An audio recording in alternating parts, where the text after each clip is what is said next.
Now, what a weekend it was for Lewis Hamilton as he made history in Russia. He is the first driver to achieve 100 career victories in Formula One. Pretty incredible, isn't it? Now, we are joined live by Sky Sports F1's Martin Brundle.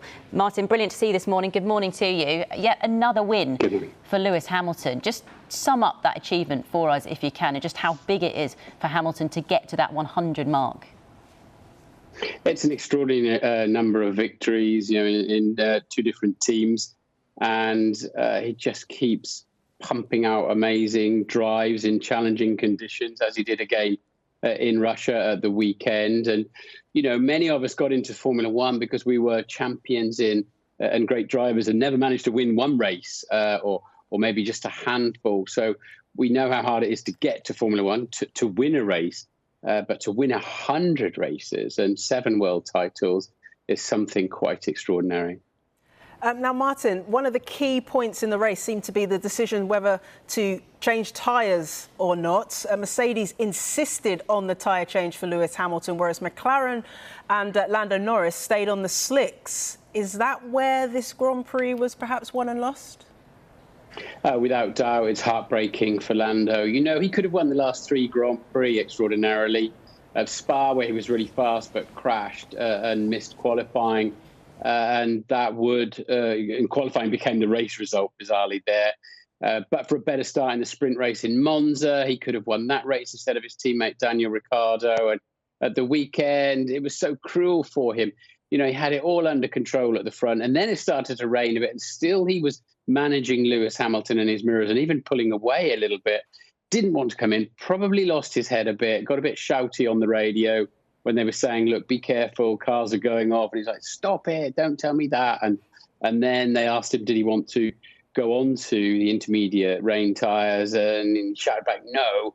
And I think there was a lot of emotion going on. He felt that he was reading the racetrack well. It was easy for Lewis. He was second anyway. They had enough space behind them, both of them, for a free pit stop. So in a way, Lewis had nothing to lose. But Lewis didn't want to pit either. He felt it was the wrong decision. His team said, it's going to rain more. We're putting these tyres on. And he obeyed that instruction. And they were right, of course. They've got so much more information available to them than when you're driving the car. But McLaren perhaps did not give Lando as clear information as that. He didn't want to yield his lead. He was 2 laps away from winning his first Grand Prix. Thought he could manage the conditions, rolled the dice, took a gamble, and sadly lost. And that will stay with him for a long time, perhaps forever. Yeah, heartbreaking for him. So Hamilton then, he goes back to the top of the Drivers' Championship, but just by 2 points. It is so close. Max Verstappen, of course, got second. That's despite starting at the back. And what a race from him, Martin. I mean, he only targeted a top 5 finish as well. Just how happy and delighted will Verstappen and Red Bull be with that? Well, of course, it's pretty chaotic at the end, people sliding off and choosing when they would go on those tyres. And Max came through. Isn't it amazing? We've got a championship battle between 2 great drivers. They end up finishing first and second in extremely challenging conditions. But Max was, I finished 1 place behind Lewis. That's a good result for us. I'm sure points-wise, adding the numbers up, there's a much lesser difference in points. For example, if Lewis had been second and Max was third, they perhaps could have done with Lando Norris winning that race because they would have lost less points. The difference is 7 points between first and second. But it was a save. We do think Hamilton's going to take an engine penalty, grid penalty, before the end of the season as well.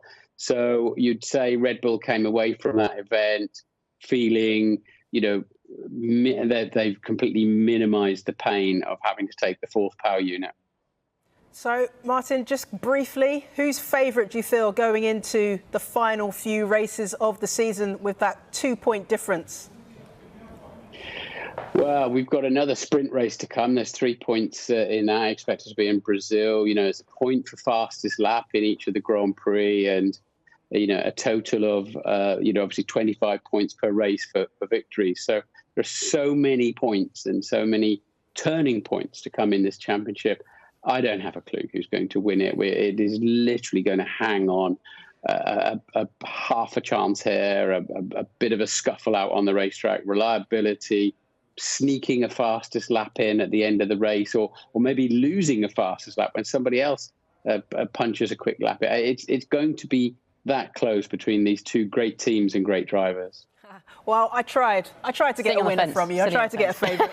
Martin, it's been brilliant to talk to you. I can make something up. I can make something up if you like, but nobody knows the answer to that question. Exactly. If you don't know, Martin, nobody knows. A pleasure to talk to you. Thank you.